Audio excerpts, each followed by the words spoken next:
Hey guys, happy Friday. You have made it. Okay, so we have been learning a lot over the last few weeks. So today we are going to take an assessment to test and see where you're at. Okay, so don't freak out. Okay, it's it's not scary.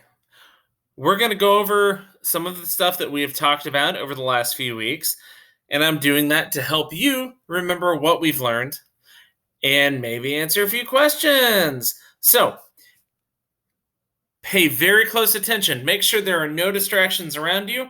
Make sure you are in learning mode. That means we are sitting up straight. We have our hands right here to either side of the computer. You're not messing with stuff. You are geared in. You are listening actively, which means you're paying attention to what I'm saying. Your eyes are following what I'm doing on the screen, and your mind is focused on that. If at any time you get distracted, pause the video, go to the bathroom, go get a drink of water, then come back and start again. You got me? I want to see everyone nod their head. Say, yes, Mr. Herring. Yes, Mr. Herring. Okay, let's begin. So, first thing we're going to talk about real quick, text features. We've talked a little bit about this off and on over the last 4 weeks. A text feature is something in a story. You're going to be reading passages, and in those passages, you will see text features. And those text features can be the title. The title is a text feature. It's important to look at the title because it can tell you what the text is about. Also, think about this. Sometimes there will be bold print. There will be italics. Some things will be underlined or highlighted. You're going to more see underlined than you will highlighted. You will see headings sometimes depending on the type of text. So you will see a paragraph with bold letters at the top saying, "The art of cooking." Well, that's a subheading or a heading. It shows what this paragraph is about. It's pretty cool. You will also see photographs or illustrations. Remember, photograph, take a picture. Illustration, someone drew it. Okay. And you will also see captions sometimes with those. Those are words talking about the picture. Okay. All right. If you need to, play this section again, okay? All right, guys, let's move on. So, we have talked about author's purpose. Remember, the author's purpose is talking about why the author wrote something, okay? So, just like the anchor chart here shows, all writers have a reason for writing. You don't just write to write. You're writing because you're trying to do something with that writing. So, remember your pie. Persuade, the writer is trying to have you do something or change your mind about something. Inform, the writer is trying to give you facts or teach you something, right? And then remember, entertain. Do we all know what entertain means? Raise your hand. I see them. Okay, good. So the writer is trying to make you enjoy what you're reading. Remember, while you're reading, you need to think, why is the writer writing this? Okay. Now, don't worry. If you can figure out the main idea, you're definitely going to know or have a better understanding of the author's purpose. So, remember what a main idea is. It is what the story is mostly about. Okay? So, we don't need all the small details or every detail, but we need the details, the parts that make the whole, because the parts will make the main idea. All right? Remember, the main idea is what the story is mostly about. I said that twice. Remember that. Okay? So, ask yourself, what did I just read about? Look at the title if you need to. Again, it's a text feature. It's going to have something to do with what you're reading. Look at the pictures. If there are pictures, look at them. Okay? You look at them. Okay. Number 4, look for clue words that are used repeatedly. Remember we talked about that. Those clue words. You might see a vocabulary word said several times, or you may see synonyms of that word. Okay? So just pay attention to those key words. And then you will reread the first and last sentences of paragraphs. That helps you find out the main idea. Remember when we made sentences with the hamburger paragraph? That's what we did. We started with our topic sentence and we ended with our topic sentence. Yeah, you get it. Okay, now, when we're doing passages, remember to use your unwrap strategy. Now, you don't have to number the paragraphs because they will be numbered for you on this test. Underline the title. Don't worry about underlining it, but look at the title. Pay very close attention to the title, please. Okay? On this test, it's going to be hard to walk through the questions.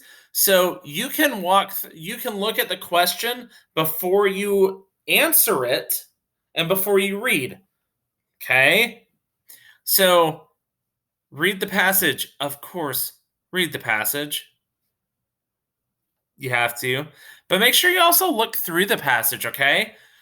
See if you can find any text features. Take note of those while you're reading, okay? If you see a picture, look at that picture. I bet you there's going to be a question about it. So, make sure you pay attention to pictures, text features. Read the passage thoroughly and well. If you need to take a break, take a break. You have all day to take it. Okay? So, when you answer the questions, you must also prove your answer. So, if you need to, on a separate sheet of paper, go, A is correct because of this. And that will help you just know that you got the answer right. If you can prove the answer to yourself, then you have the right answer. Okay? All right. Let's move on. We talked this week about suffixes. Actually, we've talked 2 weeks about suffixes. Remember what a suffix is. It goes on the end of a word, and it will change the meaning of that word, right? Yeah? Who's saying no? You're just shaking your head because you're tired. That's okay. Take a break. Pause the video. Take a break. Now that you're back, remember, suffixes go at the end of words, and they can change the meaning of those words. The ones that we specifically learned about, we learned about ity and ty, which mean the state of something.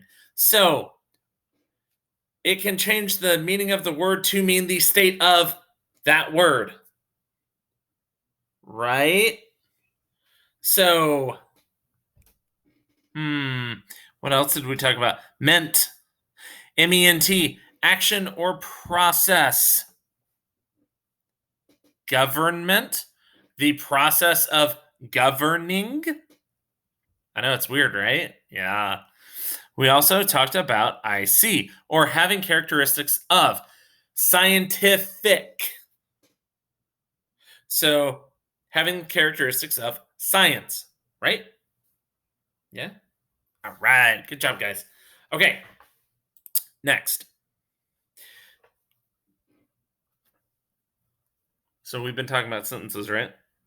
Simple sentences, simple and compound sentences, simple and compound predicates. Look at this. Complete sentences need 5 things. Your subject. So it's your noun, what the sentence is doing. Your verb or your predicate. Action, helping, linking. So what your noun is doing. Okay. Must make sense. You cannot just put random words there. It has to make sense. Okay. You can always use a dictionary, and you can always ask Mr. Herring when it's not a test, does this make sense? And he'll tell you yes, or let's try it again. Okay. Capital letters, remember the first word must, or proper nouns. Okay? If it's a proper noun, such as a name of a country or a day or a month, you have to capitalize it. You also have to capitalize the first word, always. Right? Remember, first word and proper nouns. Okay? And then you need a punctuation. Whether it is a period or an exclamation point or a question mark, you need punctuation at the end. You need an end mark. We learned about that. Remember end marks? Okay. So, as part of that, guys, if you need a break, take a break now. Go get a drink of water. Go to the bathroom. Stand up. Stretch. And then come back. You have like 2 minutes. Just pause the video. Okay, and we're back. All right, so we were talking about simple sentences. Now we're talking about the subject and the predicate in that sentence.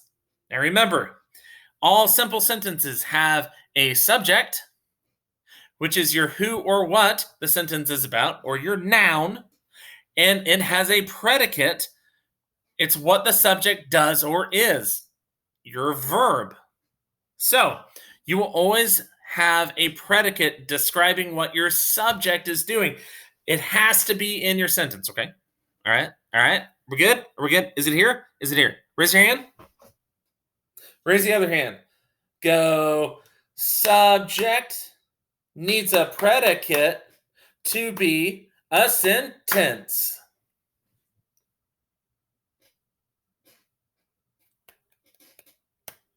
I heard you doing it after I did it, so I was just going along with you. Good job.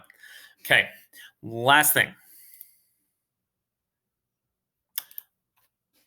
Okay. You cannot see this, so Mr. Aaron's going to talk about it.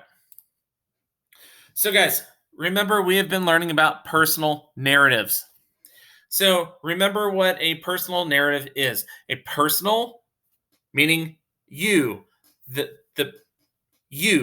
person, personal. That story comes from you. And narrative means you are telling the story, because a narrator tells the story.